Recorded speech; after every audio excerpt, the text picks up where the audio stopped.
여러분 반갑습니다.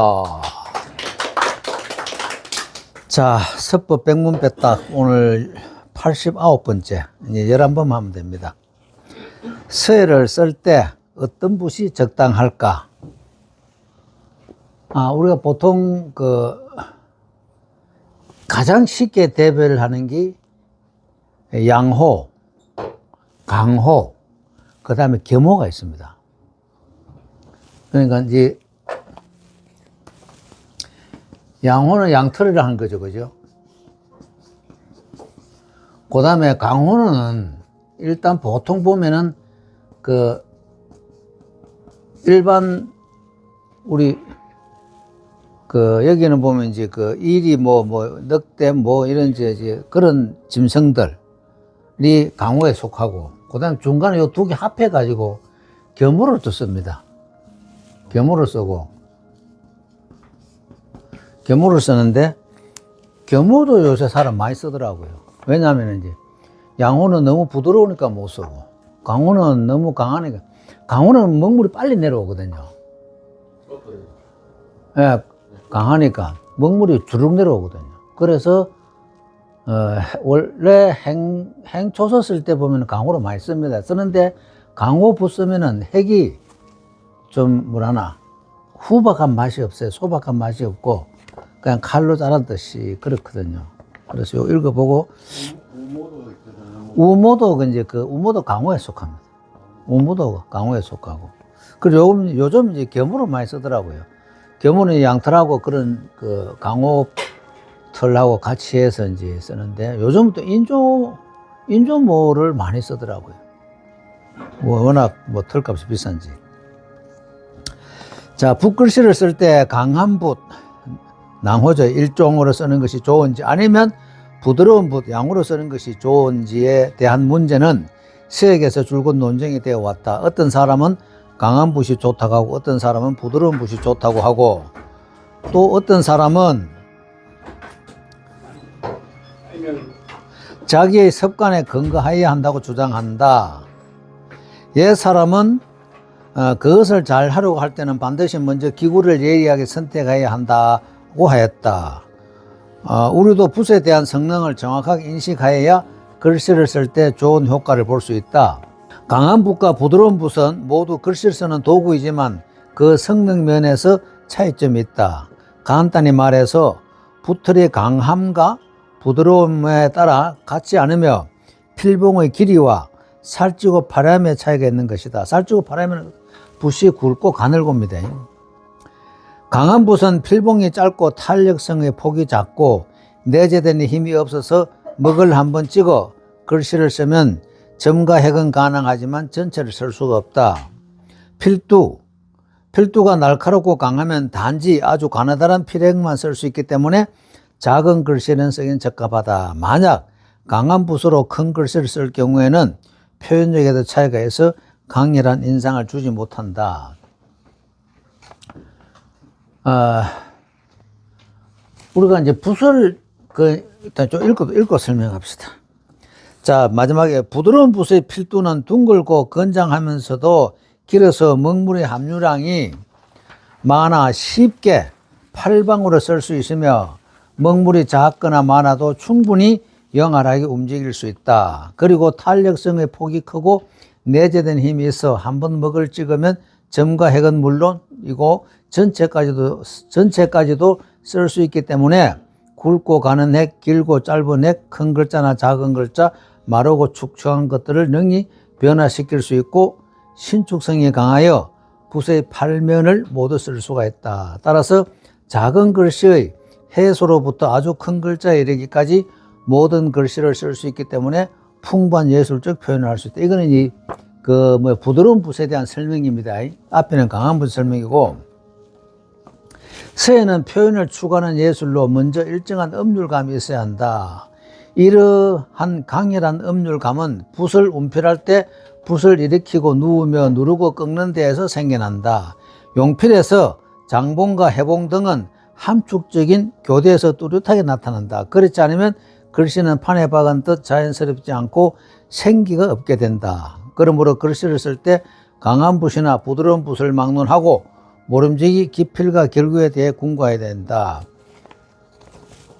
자, 이게 이제 제가 문장에 봤을 때, 요 기필과 결구를, 여기 문장에는 밑에 보면 기하고, 그 다음에 결돼 있거든요. 저는 이거는 이제 결구를 받고 기필을 봤어요. 왜냐하면은, 우리 서예에 쓸 때 가장 중요한 게 실제 기필이거든요. 붓을 처음 어떻게 놓느냐. 거기에 따라서 이제 전체 핵이 전부 다 변하겠지. 이 기필 정말 중요합니다. 기필하고 수필은 정말 여러분들 이거는 천천히 해줘야 됩니다. 빨리 해갖고는 이거 절대 안 됩니다. 그래서 기필을 할 때 내가 기필하고 붓을 다음 이제 정돈해서 우리 여기서 기필하고 이제 중봉으로 간다 그러잖아요. 우리 흔히 쉬운 말로. 그러면 중봉 앞에 뭐가 있습니까? 척봉이 있잖아요. 척봉으로 해서 중봉으로 변화시켜서 가는 요 과정을 내가 꿰고 있어야 된다는 말이지. 꿰고 있다는 말은 내가 운용할 수 있어야 된다는 얘기죠. 내가 운용할 수 있어야 되는데 그냥 부척대에 간다 이거는 말이 안 되거든요. 그래서 지금 이제 제일 문제가 뭐냐면은 요즘 유튜브가 나오는 바람에 이제 전부 다 이제 유튜브 하는 사람 실력이 다 드러나잖아요. 글 써야 되니까, 유튜브 하는 사람들. 옛날에는 그게 없으니까, 그냥 이름, 유명하면, 그분 대단한갑다. 이랬는데, 유튜브 나오는 바람에 이제 전부 다 이제 다 드러난 거예요. 실력이. 정말 다 드러났어요. 저는 유튜브, 제가 이제 하니까 유튜브를 다 보잖아요. 다른 사람 어떻게 하는지 저도 보거든요. 보면은 참, 기도 안 찹니다. 지금 우리나라 현실이 그래요. 우리나라뿐 아니고 중국도 그렇고 일본도 그렇고. 그래 옛날에 천착해서 공부한 요즘 사람들이 천착을 안 하거든요. 그냥 이제 결국 그러니까 디자인적인 요소로 많이 가요. 그래서 이제 캘리그래피라는 것 이상한 것도 생기고 이랬는데, 그냥 남한테 이상하게, 남을 그냥 정확하게 쓰면은, 그거는 이제 공부 처음 하는 사람을 취급하고, 막 휘날려 놓으면은, 이 사람이 공부 아주 많이 한 걸로 되고, 그래, 붓의 운필이 어떻든 그런 데는 요즘 다 관심 없어요. 그냥 하얀 종이에, 그냥 까맣게 가장식이 먹칠만 잘해 놓으면은 아주 유명한 걸로 되고, 그런 지금 현실입니다. 그래서 정말 여러분들 앞으로 이건요, 새해는 내 수행의 도구로 삼아야지, 이거 잘 쓴다, 못 쓴다, 저는 참 우스워요. 저는 정말 글 쓰는 시간에 행복하거든요. 그 순간만큼은. 정말 행복하거든요. 예술하는 사람들이 행복을 느끼는 게, 이 남이 개입 안 하잖아요. 다른 사람이 개입 없잖아요. 스포츠나 모든 것은 게임은 반드시 상대방이 있어야 게임이 되잖아요. 혼자 게임 할 수 없잖아요. 근데 예술은 자기 혼자 게임이거든요. 혼자를 이제 이루어내야 되잖아요. 근데 깊이 들어가면요, 좀 오묘한 세계가 있거든요. 일반인들은 오묘한 세계를 모르니까 이제 아무렇게나 막 하거든요. 근데 정말 여러분들 깊이 한번 들어가 보세요. 정말 재밌습니다. 어떻게 이런 세상이 있을까 할 정도로 많습니다. 자, 그 두 번째 단락이요. 서예는 표현을 추구하는 예술로 먼저 일정한 음률감이 있어야 한다. 이러한 강렬한 음률감은 붓을 운필할 때 붓을 일으키고 누르고 꺾는 데서 생겨난다. 용필에서 장봉과 해봉 등은 함축적인 교대에서 뚜렷하게 나타난다. 그렇지 않으면 글씨는 판에 박은 듯 자연스럽지 않고 생기가, 바로 요거예요. 판에 박은 듯 생기가 없다 이 말이죠. 생기가 있어야 되는 글씨는. 그래, 글이 꿈틀꿈 움직여줘야 되거든요. 글 썼는데 그 글자가 움직여야 되거든. 그냥 멍청이 가만히 있어갖고는 그건 안 된다 이 말이죠. 이것이 그만큼 중요하다 이 말이죠. 그러므로 글씨를 쓸 때 강한 붓이나 부드러운 붓을 막론하고 모름지기 기필과 결구에 대해 궁구해야 된다. 그래서 요 기필과 결구가 그만큼 중요합니다. 정말 기필, 수필을 정확하게 깨고 있으면은 글씨를 안다, 이제 그런 얘기 나와요. 기표를 왜 이렇게 하는지, 수필을 왜 어떻게 해야 되는지를 알고 있으면은, 글씨는 이렇게 쓴다는 걸 알 수가 있습니다. 그러나 부드러운 붓으로 장봉과 해봉 등은 완전한 아름다움을 표현할 수 있는데 서로 응하고 전환하는 방법으로 기필하고 서로 응대합니다. 하고 결구할 뿐만 아니라 자연스럽고 소박하면서도 둥글고 착실한 멋을 표현해낼 수가 있다. 그러나 강한 붓으로는 서로 응하고 전환할 때는 곤란한 것이다. 왜냐하면은 부드러운 붓은 내가 눕고 일으키고 이걸 내가 어느 정도 통제가 되거든요. 근데 강한 붓은 통제가 안 돼요. 붓이 지 맘대로 하거든. 완전 지 맘대로 합니다. 그래서 그런 부분에서 부드러운 붓이 이제 낫다고 그런 얘기입니다. 자, 예를 들면 부드러운 붓을 사용하여 안진경, 유공군, 구양순, 우세남 등 서예가의 글씨를 쓰면 점과 핵이 부드러우면서도 튼튼하고 소박하면서 무게가 있어 필의가 생동감이 있고 자연스럽다. 때때로 붙잡은 손을 움직이면 기필은 평탄하고 충만하고 수필을 할 때는 가볍게 누르면 돈필의 외형도 완전하게 된다. 자, 이게 이제 부드러운 붓으로는 가능한데 강한 붓으로는 이 수필이 잘 안 되거든요. 왜? 붓을 눕히고 세우고 이래 해야 되는데 강한 붓은 이거 눕히면 지가 그냥 바로 튕기거든요. 그래서 강한 붓으로는 이러한 맛을 나타낼 수 없다는 그 얘기입니다. 자, 그 다음 페이지요. 239페이지.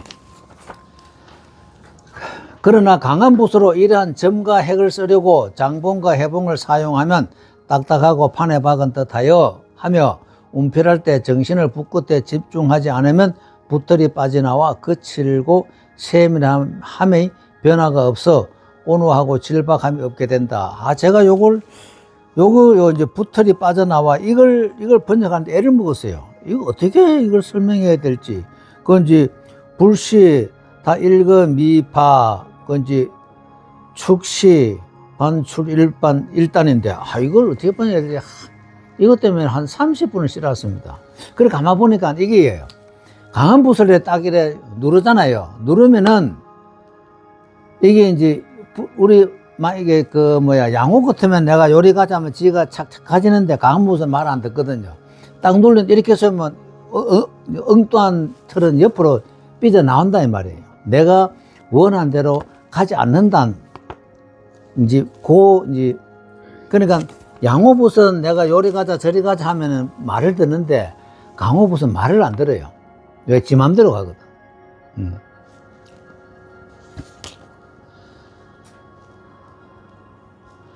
또한 위의 핵과 아래의 핵이 서로 호응하는 데 있어서 만약 부드러운 붓으로 표현하게 되면 단지 가볍게 한번 움직이는 붓의 추세에 따라 암시되며 이어서 계속 글씨를 쓰게 되면 행필의 형세에 따라 부드러운 붓과 강한 붓의 호응과 연계가 있게 된다. 이게 뭐냐면은 내가 여기서 이제 얘기하잖아요. 그럼 이제 우리가 이제 위의 핵과 아래의 핵이 호응한단 말은 우리 만약에 이제 행선은 이래 보면 우리가 연사가 있으니까 딱 보이는데 예선의 해서 같은 경우는 잘 안 보이거든요. 그게 그래도 우리가 양호붓은 그 호응을 시킬 수 있는데 강호붓은 호응하기 어렵다는 얘기입니다. 자, 부드러운 붓으로 견사처럼, 이제 이 핵을 이어가는 얘기입니다. 처럼 필핵을 서로 이어가는 핵을 표현할 때 무겁게 누르면 굵은 핵이 나오고 가볍게 쓰면 필핵이 실 같은 핵이 나와 자연스럽고 생동감이 있으며 굵고 가는 핵이 서로 교차하기 때문에 풍부한 음률감이 있어 명쾌하고 정신과 풍채는 건장하고 호쾌하다. 강한 붓으로는 이러한 것을 표현하기 매우 어려운 일이며 더욱이 큰 글자를 쓰기에는 더 곤란한 것이다. 이게 이제 양호와 강호의 차이입니다. 다음으로 서예 예술은 해서, 행서, 초서, 전서, 예서 등 각 서체를 막론하고 모두 근골 육혈을 추구하지 않는다. 그러나 근골 육혈은 붓과 기교의 결합에 딸려 있다. 관건은 붓을 사용하는 데 있다. 서예가는 기법이 능숙하다 하더라도 붓을 운필하는 것이 정확하지 않으면 방향 전환하여 변화를 주기 매우 어렵다. 이걸 여러분 그냥 들으면 그렇지 고개 끄덕끄덕 해야 되는 거 아닙니까? 자, 그러면 어떤 붓이 가장 좋을까? 초설을 쓰는 것과 같이 부드러운 붓 자체가 탄력성의 폭이 크며 그것은 종행으로 휘두를 수 있고 먹을 한번 찍어 여러 자를 쓸 수 있으며 심지어 여러 행을 쓸 수도 있다. 방향전화의 운필에서도 굵고 가는 액, 강하고 부드러운 액, 마르고 습한 액, 진하고 연한 액 등을 변화시킬 수 있다. 제가 옛날에 이걸 한번 초서천자문을 쓰는데 그때 그 부드러운 붓도 아니고 우리 저거 있잖아요. 산돼지 털은요, 붓끝이 산돼지 털은 끝이 이래 딱 갈라져 있습니다. 산돼지, 예. 예, 멧돼지 털은 우리 끝이 하나 있고 딱 갈라져 있어요, 끝이. 예. 근데 그 붓을 쓰면 참 재밌어요. 멧돼지 그거 쓰면 이게 강하거든요. 대신에 호가 좀 길어야 돼요. 길어야 그나마 먹이 오늘 위에 좀 저장이 되잖아요. 그걸로 제가 그때 초서천자문을 그때 30대 때입니다. 그걸 쓰면서 무슨 실험을 했냐면은 몇 번 찍어갖고 다 쓸까? 이걸 실험해 봤어요. 그러면 그때 붓이 안 굵었거든요. 아주 가늘었는데도 한 번 찍어갖고 20자, 30자씩 써봤어요. 그래서, 이게 가능하구나. 그런 이제 그때 작품 아주 있거든요. 있는데 그거 보면은 이제 그 먹 찍은 데와 먹 없을 때 하고는 가면 쭉 표가 나잖아요. 그러면 먹징이 다 표가 나요. 이제 그러니까 초서는 가능하더라 이 말이죠. 행초서는 가능한데 해서 쪽, 예서 쪽은 좀 그래요. 제가 16호 붓으로 그 우리 반절지 그 전설을 쓰면 16자지? 맞죠, 그죠? 한 번 찍어 다 써요. 16호 붓으로. 그러니까 그것도 저것도 아니고 예서도 아니고 해서도 아니고 행서도 아니고 전설을 한번 그래 실험을 많이 해봤거든요. 그거 써지더라고요. 그게 쓰시는 거는 무슨 농담의 변화를 보여오신 거예요? 그렇지. 농담의 변화, 그 다음에 얼마까지 내가 이걸 먹을 아껴가면서 쓸 수 있을까? 그거는 양호가 가능하지 강호는 안 된다 이 말이지. 강호는 안 된다 이 말이지. 자, 반백억 선생은 만약 비교적 큰 글씨의 해서나 예서를 쓸 때 양호를 사용하면 훨씬 더 안정되어 우아할 것이다 라고 했다. 이런 관점에서 보면 매우 옳은 판단이다. 전서, 예서, 해서 등 이 몇 가지 서체는 용표라는 것이 비교적 비슷하여 모두 장봉과 해봉은 비틀거나 곧바로 내리끊는 필법이 아니기 때문에 멈추는 곳에서 때때로 함축된 후방함을 느낄 수 있다. 여기 보세요. 이제 장봉과 해봉은 비틀거나 곧바로 내리끊는 필법. 그러니까 한 번에 먹지가 축 가는 거 아니다 이 말이죠. 그러므로 양호의 붓을 사용하면 힘은 능히 솥을 들어 올릴 수 있으며 그 기는 침착하게 할 수 있어 이러한 골격과 기세를 능숙하게 표현해낼 수 있다. 만약 강한 붓을 사용한다면 필액은 단순하고 판에 박은 듯하여 먹물이 많은 붓으로 운치를 표현하고 먹물이 적은 붓으로 기세를 취하는 법들을 표현하기 어렵다. 따라서 강한 붓을 사용하는 서예가들에게 부드러운 양호를 바꿔 써서 예술을 도약시킬 것을 권유한다. 근데 여러분들은 지금 그 양호 중에서 또 정봉 있잖아요. 정봉.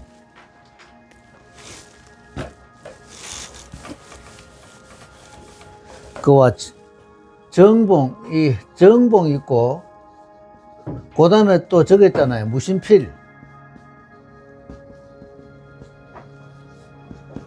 무심필 정봉 여러분 정말 쓰기 어렵습니다. 정봉은요, 어떠냐면 정봉 이 붓 만드는 게 밑에 호상간에 요즘 이제 요 앞전에 만들었더라고요. 만들었는데 정봉은 처음부터 밑에까지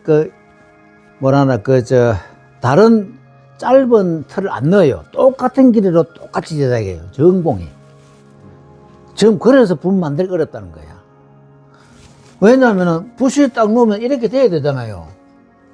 근데 여기서부터 똑같은 핵을, 그러면 이 정봉 만드는 틀이 좋아야 돼요. 털이 뭐냐면 한 3분의 1 정도는 어떤 데 보면 요 밑에 노랗잖아요. 그죠? 노란 거 길수록 털이 좋은 거예요. 노란 거 길수록. 양모인데도 이래, 그러니까 여러분 붓 살 때 먼저 붓을 딱 좀 풀어가지고 딱 이래 빛에 이래 그 뭐 불빛에 딱 보면 위에 딱 보여요. 거기 그 약간 노란 게 있잖아요. 그런 게 딱 보여요.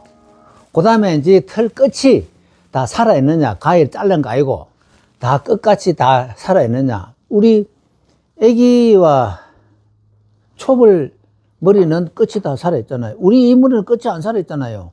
계속 가위질을 하니까. 그래서 애기 첫 머리, 머리 딱 자르면 좀 끝이 다 살아있어요. 그리고 그걸로가 붓 만들잖아요. 예.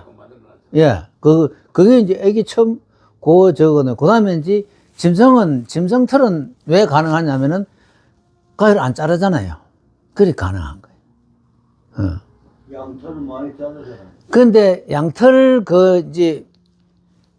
뭐예요? 그 많이 자른 거는 보통 보면 옷 만드는 데 쓰지, 붓 만드는 거의 안 씁니다.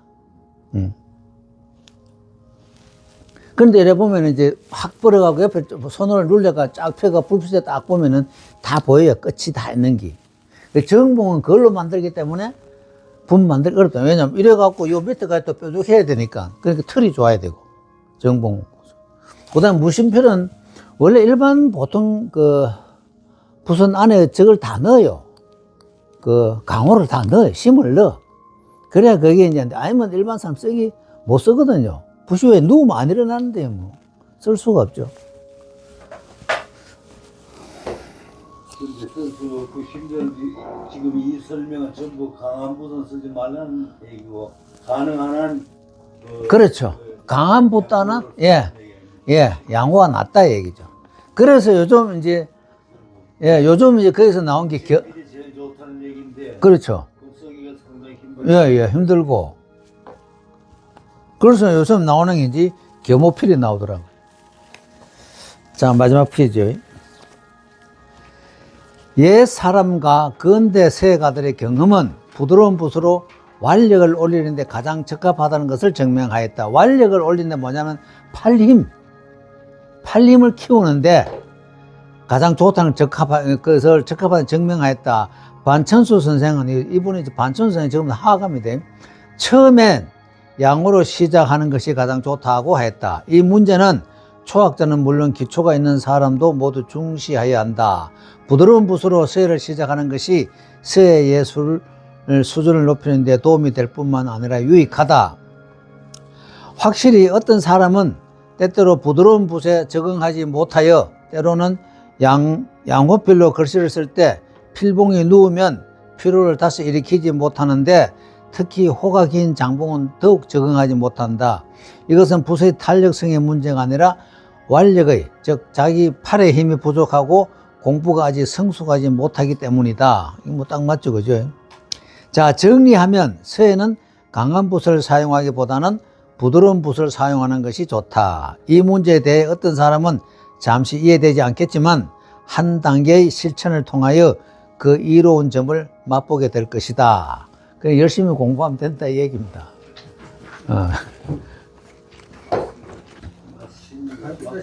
예? 설명은 끝나신 거죠? 예. 선생님 한번 올라오라고 그래갖고 이 붓에 대해서 한번 설명을 더 들어봐야 되겠네. 강호. 그거는 이제 붓 매는 사람 입장에 서고 우리는 쓰는 사람 입장은 틀리지. 만든 사람 입장에서 어떻게 설명을 하나? 그거는 뭐 다음에 듣더냐고. 근데 우리는 쓰는 사람 입장이 돼줘야지. 만든 사람 입장보다.